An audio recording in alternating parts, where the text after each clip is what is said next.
on this episode of Rebel Spirit Radio. Bön is the native tradition, the native religion of Tibet. It was there prior to the introduction of Buddhism in the 7th century. And if you were to look at the two nowadays, they look very similar. And of course, they're very based in the same thing of compassion, kindness, and trying to develop a realization of your true inner nature. But Bön was there prior to the introduction of Buddhism in the 7th century, at which point it was persecuted. It was outlawed at that time and did not see a revival in Tibet until about the 11th century. So, and because of that, there's a lot of misinformation about Bön and tales about Bön going through the Tibetan and the rest of the world about how awful Bön was, which was a way to suppress it as well as making it illegal.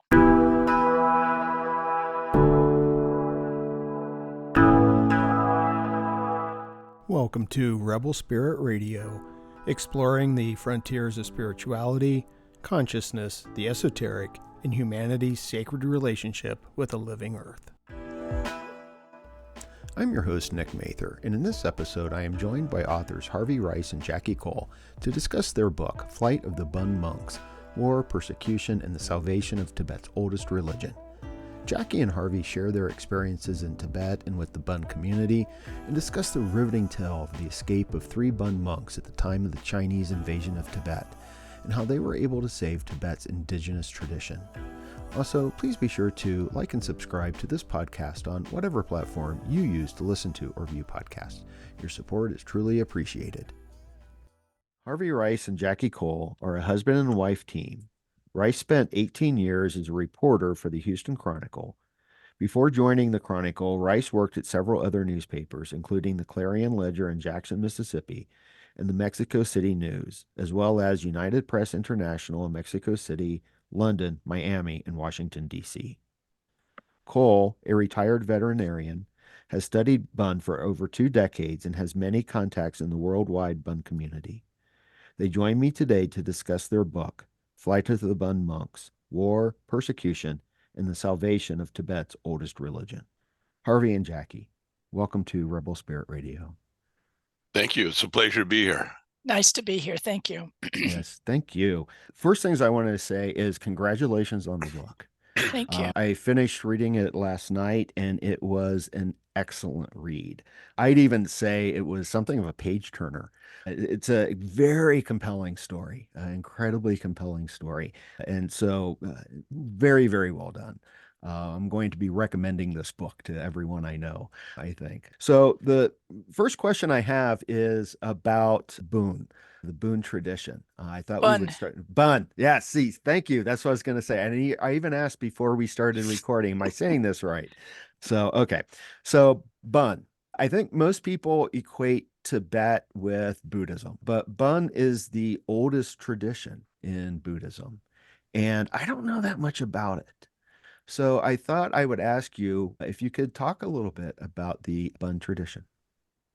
Sure. Bön is the native tradition, the native religion of Tibet. It was there prior to the introduction of Buddhism in the 7th century. And if you were to look at the two nowadays, they look very similar. And of course, they're very based in the same thing of compassion, kindness, and trying to develop a realization of your true inner nature. But Bön was there prior to the introduction of Buddhism in the 7th century, at which point it was persecuted. It was outlawed at that time and did not see a revival in Tibet until about the 11th century.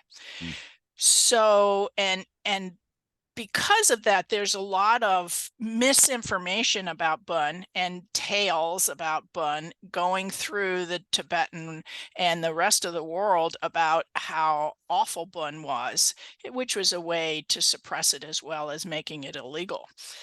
But when you think about Tibet, which is the most amazing place, the roof of the world, literally, Lhasa's at 12.5, the Chongtong's at 15 and goes up from there.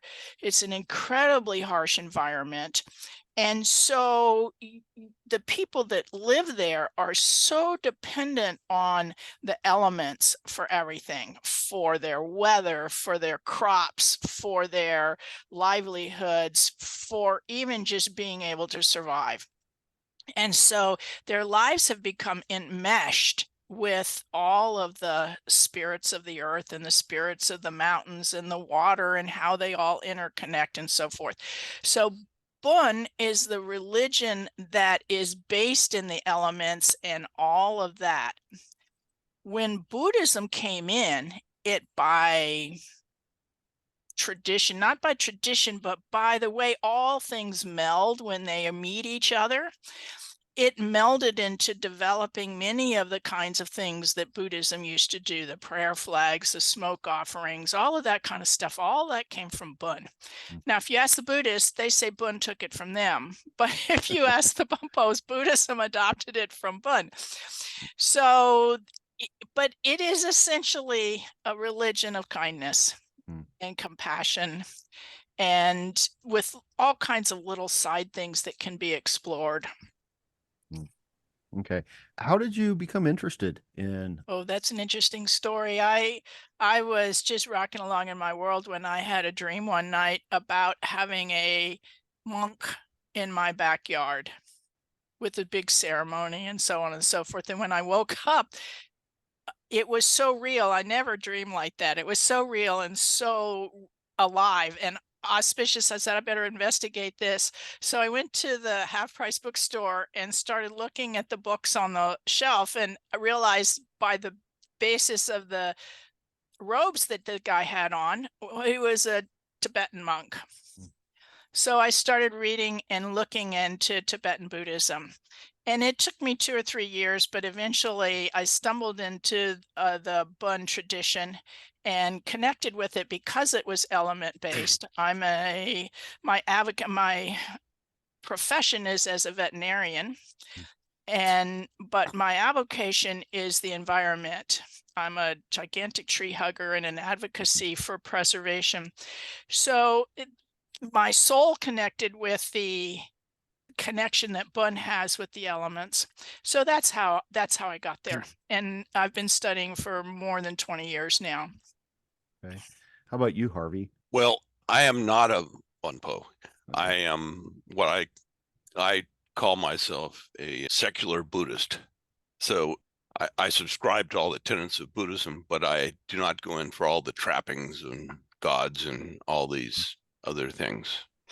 Okay. So all right. So very similar to me when I said I was a bad Buddhist. exactly. Yeah, secular is better. It's a little bit less judgmental in oneself, I think.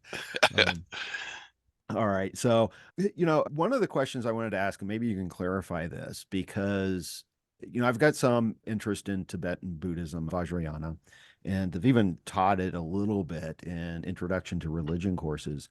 And I have mentioned Bön, but the way I usually describe it is as the indigenous tradition of Tibet. And I also associate it with shamanism.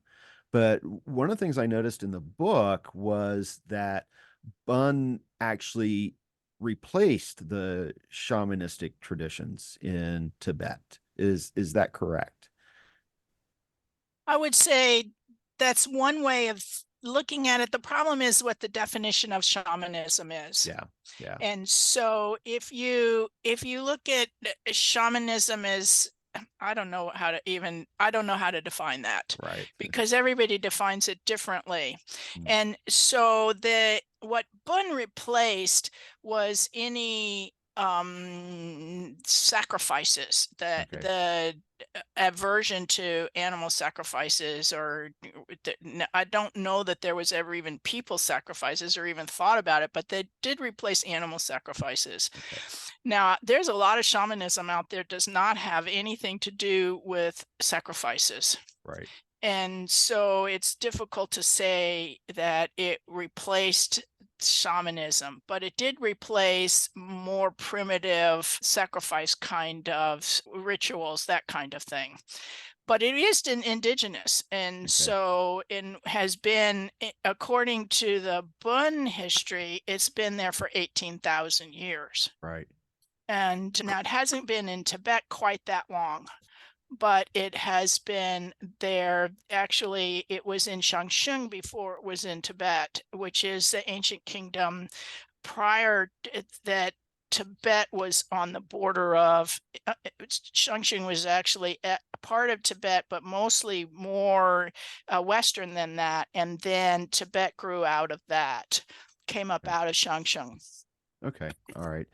And Tibet, the backdrop for the book, much of the backdrop is the Chinese invasion of Tibet, especially in 1959, I think it was, or a little bit earlier, 1950. Yeah, 1950. 59 is when the Dalai Lama ran. That's right. Escaped. And before then, Tibet was fairly isolated and intentionally isolated from the world. And the story is fascinating by focusing on primarily three individuals. And this was Tenzin Namdok, Samten Karme, and Sanjay Tenzin. And I was curious, how did you come to the story? How did you learn about these three individuals? Jackie, you're the first one to learn about it. So In the teachings, when you go to learn about this, there's actually a curriculum for learning about being able to realize your natural state, or to recognize different practices that can give you tools to use in your life. And so this curriculum is presented by people that usually, not always, but almost always by the geshes, which is a degree of graduation when they've graduated from the monastery, from the education of the monastery. It usually takes about 13 to 15 years to learn everything and pass the exams. When the geshes would give us these teachings, they always started everything with who I am, what my lineage is, who were my teachers, how I received the transmission in order to be authorized to give you these teachings, where they came from, that kind of thing. So every time, that's the tradition. And so when I first started learning, it just sort of went, okay, all right. It was just more than I could absorb. But after a while, this stuff started sinking in, and I became interested in the history and in the lineages and all of this. And I heard someone say at one of the teachings, there are only 4 masters who escaped from Tibet in 59 who are still alive. And then I trotted home, and Harvey, you can take it from here. yeah, so at that time I was working out of my office, which was in my home. And so I was working on a story, and Jackie walked into my office and says, Harvey, I just found this out about my teachers, that one of them was shot. And she described some of the things that had happened to them. What do you think about doing a book about that? And I said, let's do it. It sounds like a great story. And Jackie said, well, how long do you think it'll take? And I said, probably at least 2 years. And Jackie said, no way it will take that long. Well, it actually took us 10 years. So did you know then Tenzin Namdok before you began working on the book? You mentioned that. Yes, I'd had teachings from Tenzin Namdok and from Sanjay Tenzin, although at the time of the teachings, neither one of them, Tenzin Namdok was his name still, Right. but he had titles that were much more loftier than just his name. And Sanjay Tenzin was actually was recognized as the head of Bön. So he was called His Holiness, like His Holiness the Dalai Lama is the head of that school. Well, Sanjay Tenzin was His Holiness the Minri Treason, the head of Bön. And so it was one of the interesting things about this was, what are we going to call these people? Mm. So these three are actually credited with saving Bön. Mm. And so we knew that we wanted to write about them. They were still alive. We wanted to write about them, and then also the ancillary characters, the ancillary people that were a part of this story. And they were old. They were in their 80s when we started this book. And so we knew we needed to get it done, get the stories down. The Tibetans were writing this story as well, but they were writing it in a more formal bibliography kind of way, whereas we wanted to provide the story as an access to anyone who might be interested in, like you said, a good read. Yeah. So it was written for a general audience as opposed to being written for the faithful. Right. Because it's such an incredible story. It's just the hardships that they went through and their resilience, their devotion, their just putting one foot in front of the other to get things done is a tremendous story. And it's also a good example for all of us. We're headed into serious times here, and these are good ways, lessons for us to all learn, just in terms of getting around in the world. So that's how we knew him. I knew of them. I had not met Samten Karme before, but he was very gracious, and because he had been in academia, Western academia, ever since he had escaped from Tibet, he understood what we were trying to do and what we needed. So whenever we had a question about what they wore or what their shoes were or how to enliven the story a little bit more, Samten Karme was our go-to guy because he didn't mind talking about the trivialities of the situation in order to bring it alive, because he knew that's what we would need. But I got sidetracked to the story of how we used their names in the book. Their names changed throughout their life, and then with all their titles, but we wanted to be able to use a name all the way through so that people could follow it. They're strange enough anyway to the Western world, to the Western mind. So we wanted to use names that people could follow all the way through. And Samten Karme, who was lifelong friends with His Holiness, was the one that suggested Sanjay Tenzin. So that's what we went with through the Okay. book. Okay. You know, I was thinking about this, that in the early 90s, there seemed to be Tibet was in the popular conversation, I think. I remember that there was, I think, a huge concert to raise funds for the plight of the Tibetans, but that seems to have diminished a lot. We don't really hear about Tibet or Tibetans that much anymore. And so I found it really interesting that your book is coming out, and I hope it kind of revives the conversation. But just for some context, maybe you can talk a little bit about the situation in Tibet and the invasion itself that's the backdrop for this story. Yeah, so things in Tibet are still pretty grim for Tibetans, and Tibetans are actually becoming a minority in their own country because part of the Chinese policy is to move as many Chinese in there as possible. And so when the Chinese invaded in 1950, part of it, they signed this 17-point agreement, which was actually signed by this Quisling, who was a member of the Kashag, or which is this ruling council, and he surrendered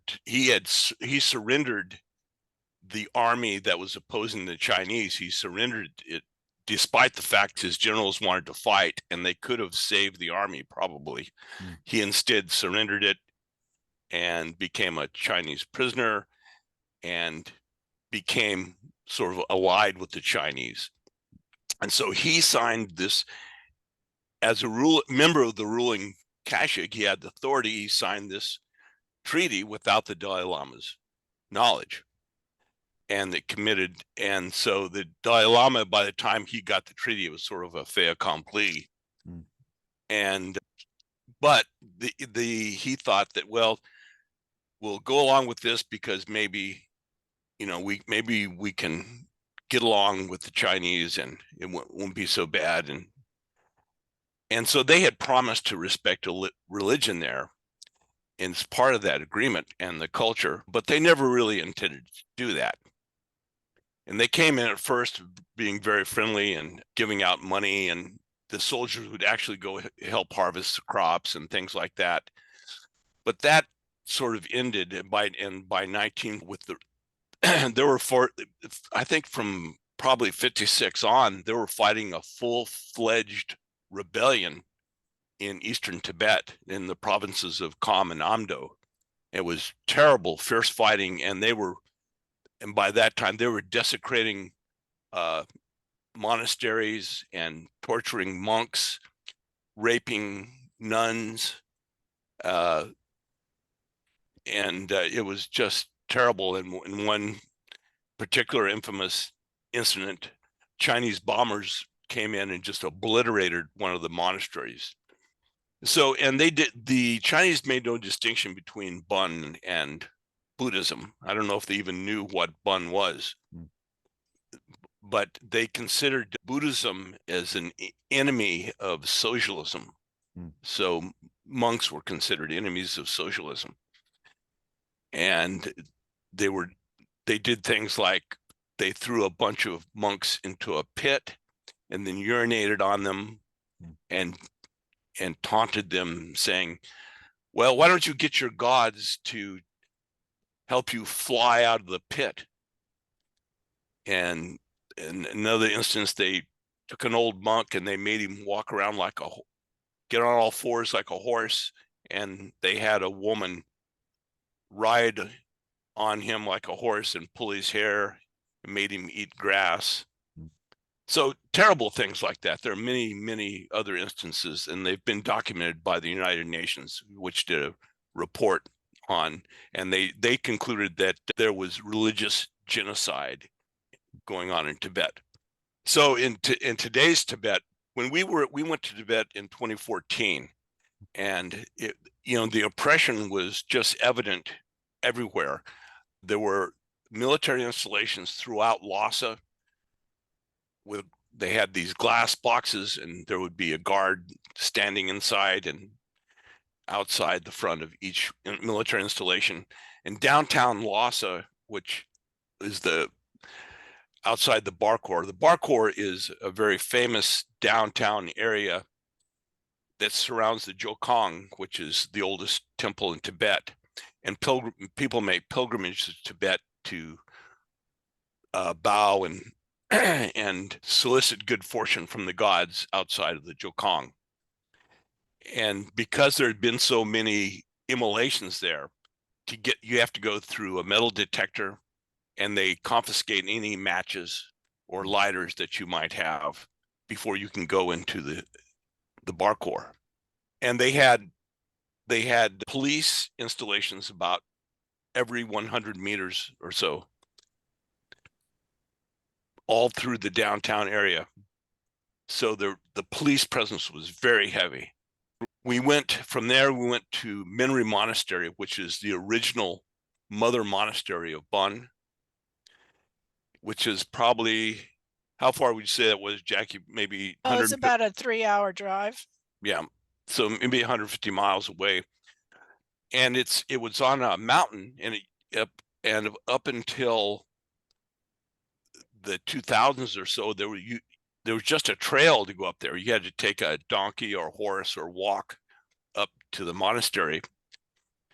But when we went there, they had built a road, and they built roads to all the monasteries so they could get there quickly. The police could get there. And they were building what we were told was a police station right below the monastery. So there would be a police station right next to the monastery in the middle of nowhere. Oh. And we were also told that when we were there, not to question, ask any questions of the monks. Don't let them know that we were, because we're writing this book, and we had to keep that a secret because the Chinese would not have let us into the country had they known that. So they said that once we leave, the Chinese will question all the monks in the monastery and find out if we talk to them, and then they will grill them on what we said and want to know what we said. And that there were spies in the monastery who would be watching us and watching who we talked to and trying to listen to what we were saying.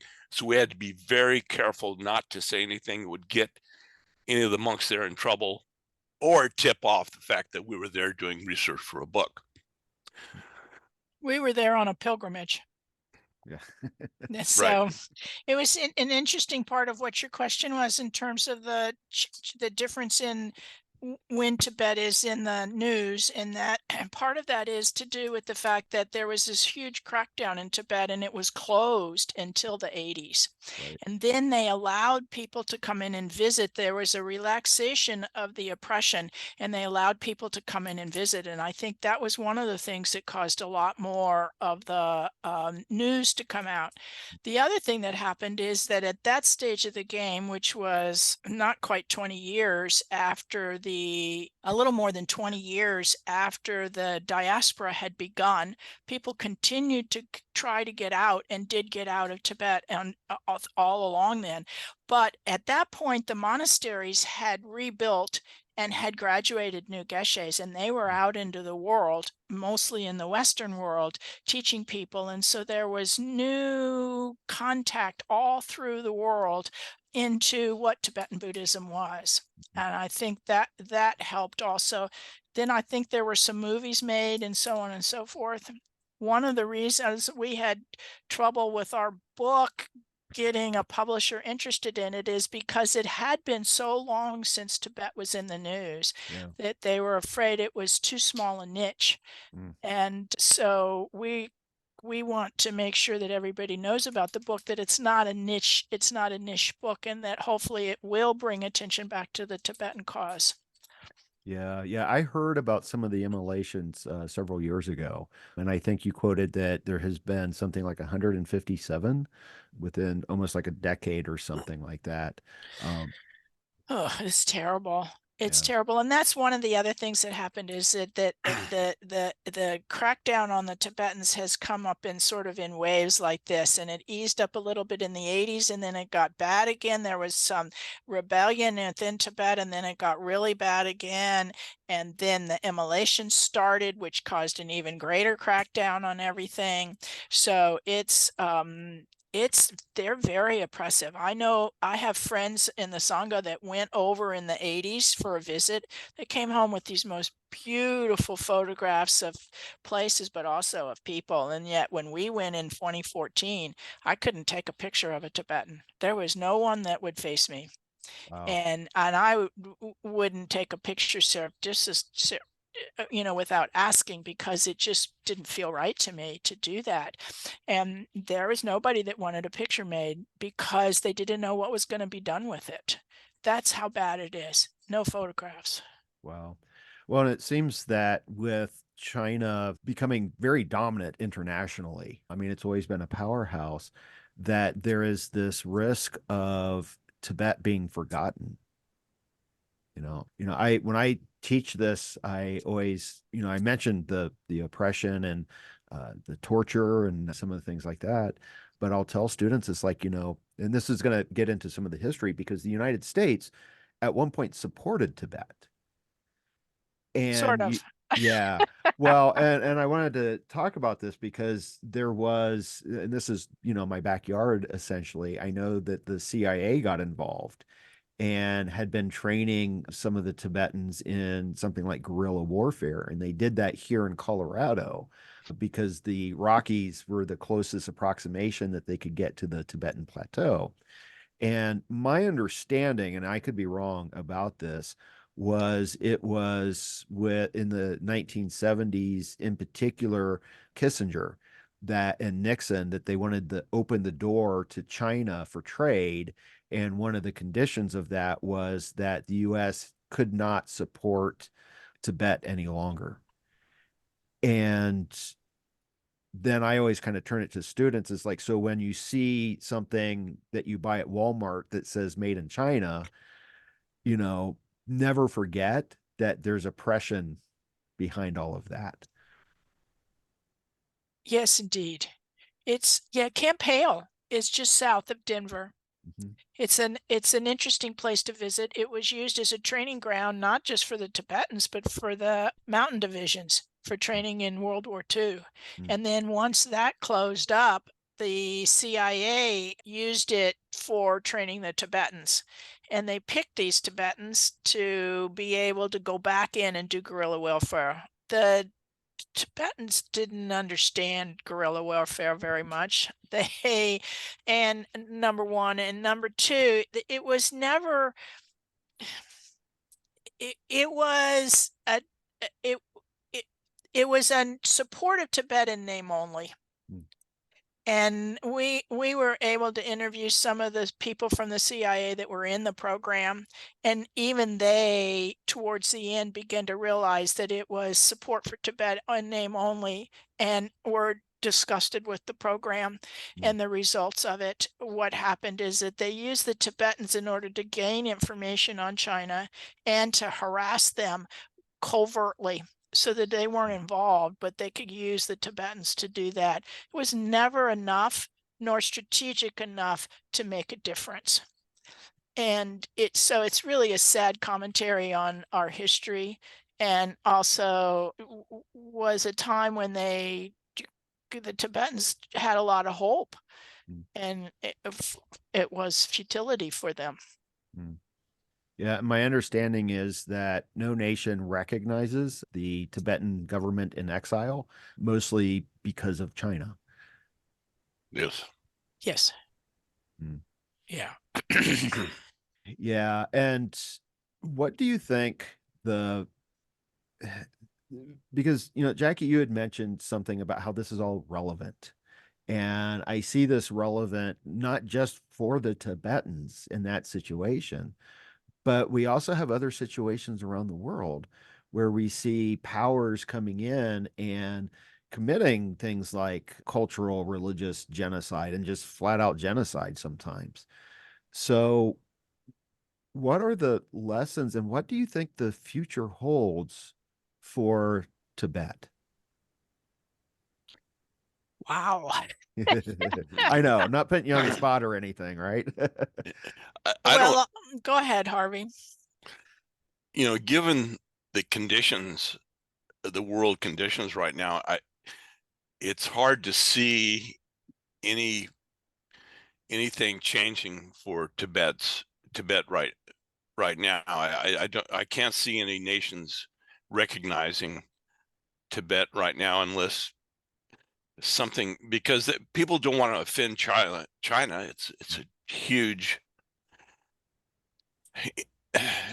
presence in world affairs. And then they've already got Taiwan, which is a hot button issue. And the last thing I think that other countries want is to get into another conflict or a situation with China. Not to mention the Uyghurs, Yeah, the oppression of the Uyghurs. I mean, they've got them in concentration camps. yeah. I think that, and the Tibetans have just been diluted within the Chinese, within their own territory, Mm. that it's going to be very difficult for them. But their culture is alive and well. It's just spread out Yeah, in the diaspora. yeah. And so it's unknown. As Martin Luther King, the arc of justice bends towards, the arc of life bends towards justice. Love wins out. It doesn't matter what you do, but I Yeah. don't think it's coming anytime soon. But in the Right. long run, and when we think about it, I wouldn't know anything about this had it not, that the oppression not occurred. Yeah. I would never have learned this. So I think the lessons nowadays, though, are more for the people who are recipients. In other words, how, I look at the countries of Nepal and India that received the Tibetans and the help that they gave them and the treatment that they gave for them. And we're suffering, we're having migration all over this world Mhm. for either climate reasons or political reasons. And so we need to take a good look at what our responsibility is towards people that are having to be forced to move, Yeah. and either from oppression or from the loss of their land for environmental reasons. So that, and then also the idea that you for people that are having trouble, the idea that you can just be friends with each other and take care of each other and put one foot in front of the other and do the best that you can. Those are the kinds of things that, how does, in terms of survival, and also how the rest of us that are fortunate enough not to have to be in the middle of it, what we can do to help support people that are having to suffer like that. I don't see things changing in Tibet unless there's a change in leadership or some kind of alteration in the government somehow, because other In the Chinese government or in the Tibetan Chinese government? government, yeah, Okay, Chinese yeah, government, yes. yeah. Because my understanding is the Dalai Lama has turned over like governmental power to a council or something like that. Years ago, Yeah, years ago, he gave it, yeah, because he was both the titular and head. I mean, he was the yeah, head both politically and religiously of Tibet. But he gave up the political power many years ago. right. And so, and is now talking about not even Yeah, potentially not even reincarnating. right. So, because they don't want to get into a situation where if he says, I'm not reincarnating, then there's no way the Chinese can say, oh, this is the new Dalai Lama Right, over here. right, Because right. he'll say, oh, no, that isn't me. Right. I didn't come back. I ain't Yeah. coming back. Right, right. Yeah, no, I know a little bit about that because it was always the Panchen Lama that would identify the new Dalai Lama, and the Dalai Lama would identify the Panchen Lama, and the Panchen Lama that the Dalai Lama identified disappeared. It was Yes. a Yeah, child, and the right. family disappeared as well. And the Chinese said, "Oh, well, this is the Panchen Lama." So they're definitely trying to take control. And one of my experiences with this, I'll just share this with you, was the last time I was in Nepal. I was staying at a monastery by Bodhnath, Yeah. and I was having lunch or dinner. I forget which one it was. I think maybe lunch. And it happened to be the Dalai Lama's birthday. And I was on a second story and I was able to look down directly at Bodhnath. And there were some monks that showed up and they were celebrating the Dalai Lama for the birthday. And then all of a sudden, I saw some police, military figures coming in, and then you didn't see the monks anymore. Yeah. And so I think this situation really has a lot of implications. I know in Nepal, the first time I was there in 2001, someone who was actually in the government described Nepal as being a yam between two stones. And those stones were China and India. And the last time I was there, it seemed like China was more of an influence on Nepali politics. And I don't want to turn the conversation to that. I guess my point is that because Nepal, especially Kathmandu, is a place where the Tibetan refugees have found a place, found their refuge, that this is an ongoing concern. Oh, yeah. Bön has established, Tenzin Namdak established a second monastery in exile there in Kathmandu, Triton Norbutse. And they have also established some schools, and they bought land in India, not at the mother monastery at Minri, but in India, but elsewhere, because they were concerned if they had to move out of Nepal, whether or not they would have a place. Since then, they've built a school there and have a school for children from the Himalaya can come in and board there and live there and learn secular education. So, but because they've been able, things in Nepal have stabilized enough for them to be able to stay there. But we have our big monasteries in exile. One is in India and the other is in Kathmandu. Okay. Yeah, and the one in India, that's the Menri Monastery in India. Yes. Yeah. Yes, it's named after the mother monastery in Tibet. So it has the same name, Menri Monastery. Okay. And there's a lot of the Bön community that live around the monastery. Is that right? Yeah, when the diaspora was, when Tenzin Namdok got back from London, the Bumpos were scattered wherever the Tibetans were working. Usually the government would put them to work building roads or doing something. And so they were just mixed in with the other Tibetans around. And so Tenzin Namdok was able to find a piece of property and purchase it, and then put the word out into the community to gather all the Bumpos together to come and move there. And they did. And so the community around the village around them, and then the monastery, once they got settled in, it's sort of like the hierarchy of needs. They got a place to live, they began to get food, they began to settle in with jobs, and then the monastery was built so that they could continue their religion. And that's where the Menri in India is. Okay. Which is now the head monastery. It has supplanted the original Menri as the head of the mother monastery of Bön. It's difficult to think about these things, but it's so crucial, and just because of the human suffering that's involved.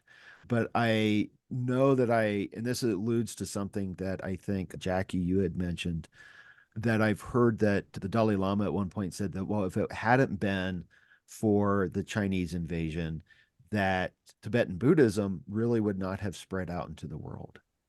And I think the same thing is true of Bön. And so has it been looked at as a kind of blessing in disguise? Yes and no. It's not, they didn't want to lose their country. Right. They didn't Right. want to lose their homes. They didn't want to lose their way of life, or their friends, or have all of those people die. The looking at it as a blessing in disguise is typical of a Bumpo or Buddhist way of looking at things, in that there is acceptance of what is. And a moving forward from that. There's a realization of impermanence, that things change all the time, and the acceptance of that makes it easier to just move forward. But I don't think anybody thinks this was a blessing. Right. Not with genocide. No. Yeah. No. Yeah. And that was probably poor wording on my part, but that was the only way I could It was think a of how blessing it was a blessing that I was able to receive, that, that so many people have been able to come in contact with the Dharma, but not at this expense. I think everybody would have preferred to have it be not at this expense. Yeah. What do you think the future of Bön is, or what it's going to be? I think it's stable. Every year they graduate a new class of geshes, and they in the monastery, essentially is a university. It's a school.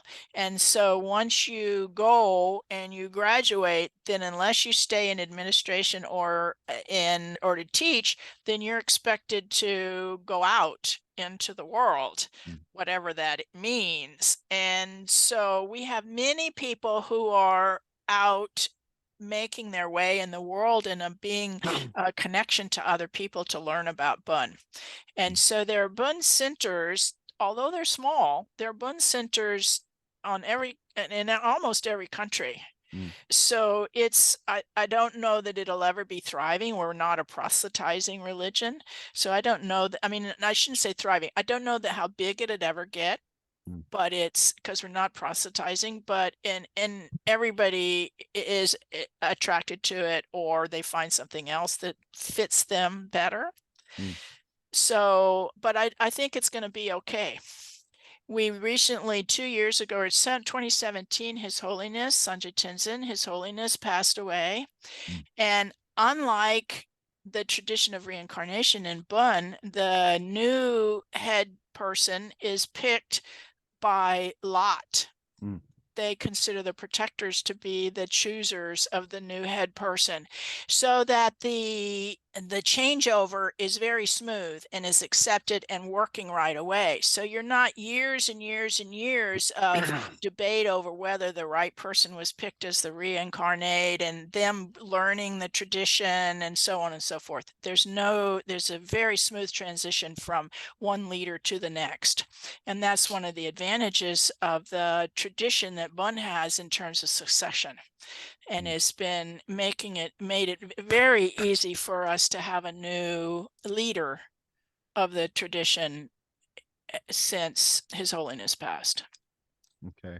Yeah, that was fascinating to read how they did that in the book. Yeah. Um, Yes. yeah, because they had the Twice. yeah. Once to pick him and then to pick his successor. Right.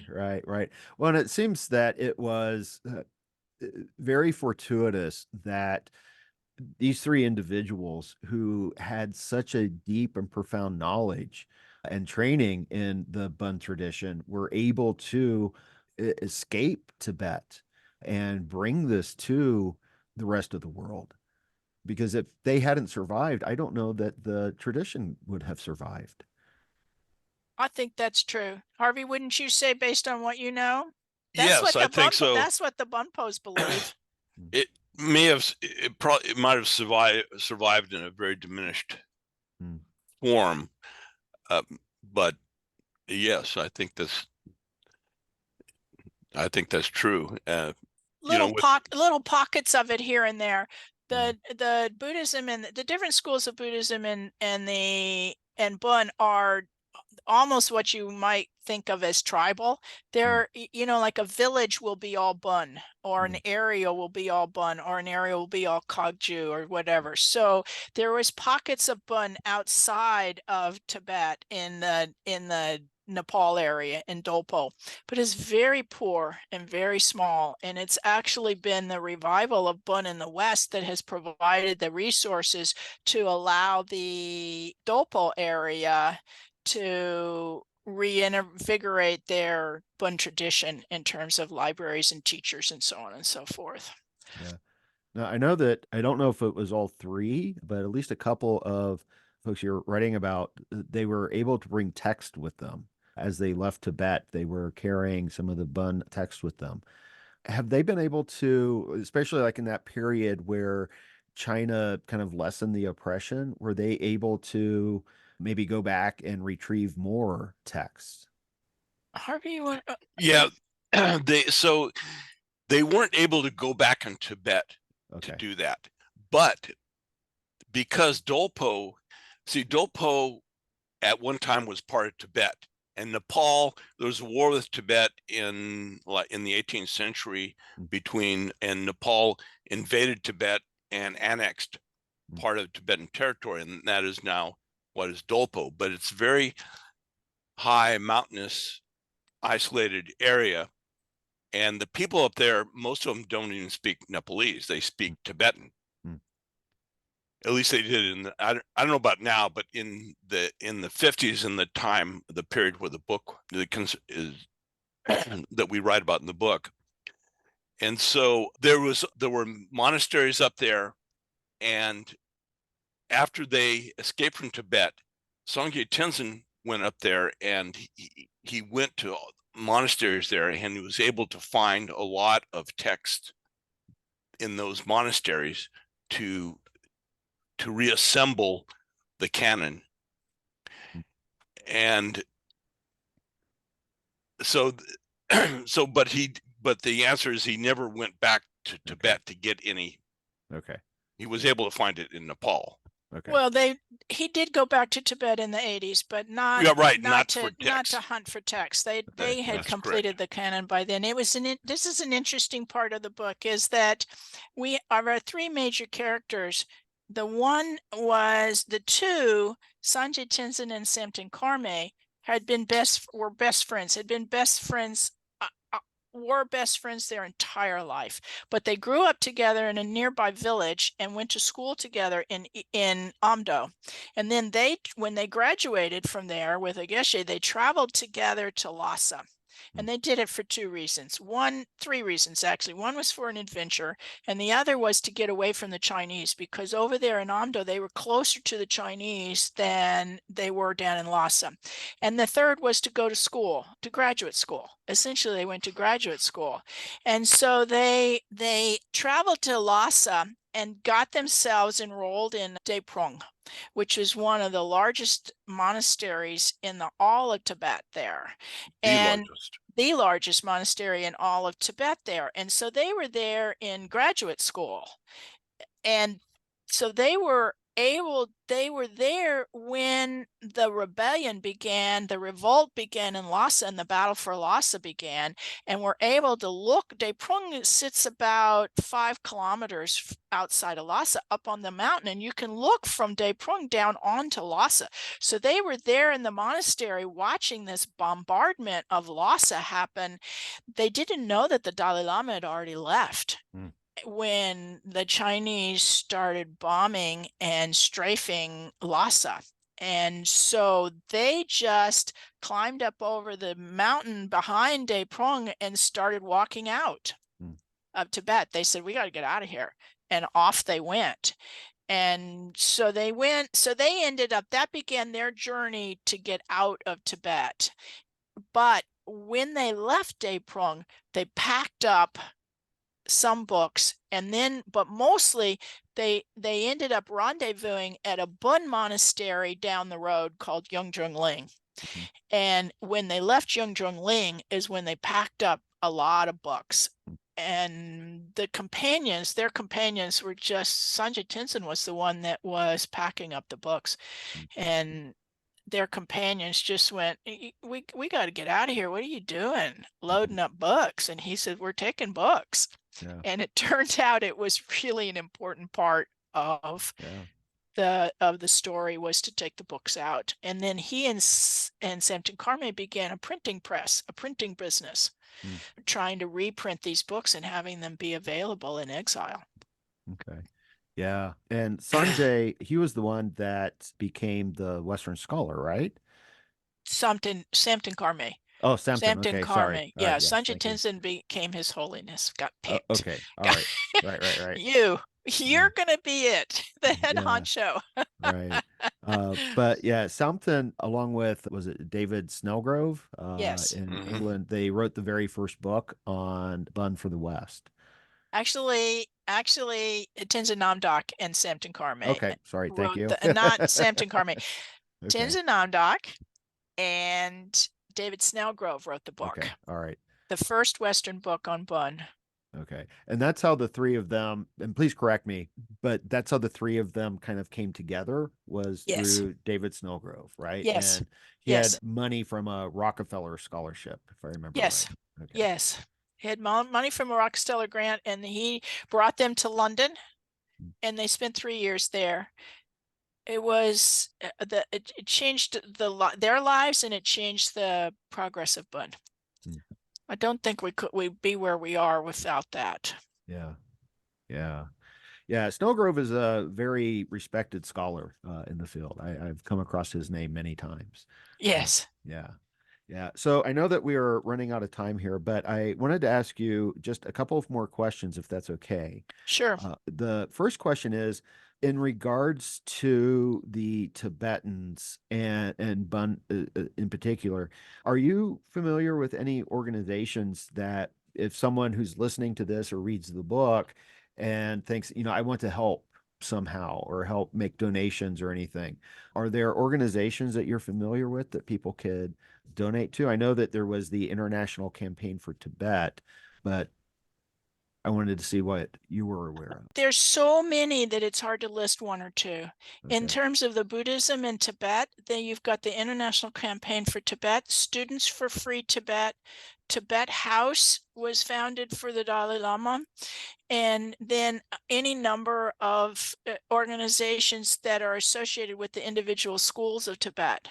And then in Bön, you can Google Bön and come up with all of the Bumpo foundations as well. The Menri Monastery, Treat and Norbutse, which are the two big monasteries. And then there are individual organizations that deal with the different sanghas around. Mincha, Texas is the one that is my sangha. But there are a good number of Bön traditions, sanghas in the United States and worldwide that have Tenzin Namdok has Treat and Norbutse, as well as the Shenten in France. So I would say Google or GPT chat or whatever you need, and they'll give you the list. Okay. All right. What do you hope is the result of your book? I want as many people as possible to know that Bön exists, and the remarkable history of this religion, and more importantly, how remarkable some of these people are that are involved in it, and to have fun reading it. Yeah. Yeah. Harvey? A good adventure story. Yeah, I would say the same thing. It's just a good story, and it's a piece of forgotten history that we want to remind people of, and make them aware of this religion, which, even if they don't subscribe to it, I think they will find fascinating and worth their time to find out how it survived. Yeah. Yeah, like I said, I thought it was an incredible read. And I know that we didn't really talk about the escape out of Tibet. And in part, it's because I want people to read the book. I don't want to have you on and just say, okay, tell me what's in your book. I don't think that's very helpful at all. So, all right, what do you have coming up? What are you working on next? We are right now, our focus is on promoting the book. And so we're working a lot on getting the word out that the book is here. We're hoping to do some festivals and some book readings and meet people and some more podcasts so that we can get the word out that it's out there. So that's what we're working on right now. Okay. All right. And where can people go to find out more about you, more about the book? Our website, Okay. it's flightofthebonmonks.com. Okay. We also have a Facebook page, flightofthebonmonks.com. Okay. All right. Wonderful. The website has the prologue on it. You can read it for free, and so you can see our style, and if you might be interested in reading the book. And it also has lots more information. It has our book reviews. We've had very strong book reviews, and also has some more information on the characters, who they are, photographs, some blogs, and so forth. So come to flightofthebonmonks.com to get more information. Yeah, wonderful. I will put links for that and the Facebook page and the book in the show notes and the video description.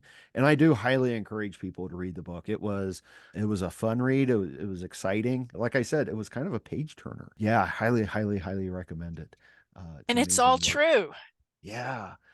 Yeah, and it's just, it just reminds you how privileged we are, that we don't have to experience these things because, as you're reading, you're like, how would I respond to this? And it's just the courageousness and the compassion that you find in these people. It's just remarkable. Yes. Yes. Yeah. That's what we wanted out there. Yeah. Well, thank you both so much for your time this morning. And thank you for the book. Thank you very, very much for that book. I hope it has a profound impact. It's necessary, I think. So thank you both. Thank you so much. Thank you. It was a pleasure. Thank you for your kind words. We hope so too. Yeah. It's been a great labor of love. Yeah. And that shows. I think that shows very much. And that's a wrap on episode 128 of Rebel Spirit Radio. Thank you so much for listening or watching if you are part of my YouTube audience. Now, before I make my usual plea to support my work on Patreon or PayPal, I would like to encourage you to donate to one of the organizations discussed in this episode. The Tibetans need your help more than I do.